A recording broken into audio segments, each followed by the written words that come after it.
Els que fan balanç de campanya positiu és el sector de l'olivera. Enguany la collita ha sigut bona i els preus es mantenen estables. Malgrat això, els productors reclamen que les ajudes europees equiparen les xicotetes explotacions valencianes amb les grans produccions d'Extremadura o Andalusia.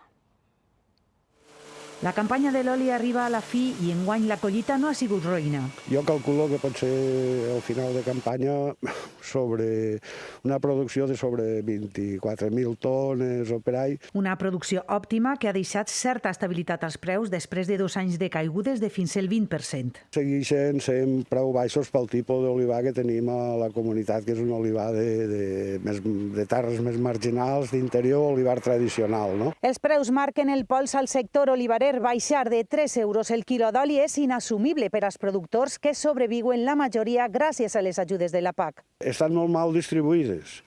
Els olivars més productius cobren més ajut PAC que menys, que totes les hectàrees tinguen la mateixa dignitat i cobren el mateix. Equiparar les ajudes de la política agrària comuna i millorar les condicions dels productors, uns requisits indispensables per al futur del sector. I el relleu generacional, en moltíssims casos, no està garantit. Potenciar la imatge de marca i obrir nous mercats amb l'oli en verd són altres camins oberts a les cooperatives valencianes perquè el futur de l'oli a la comunitat estiga més present que mai.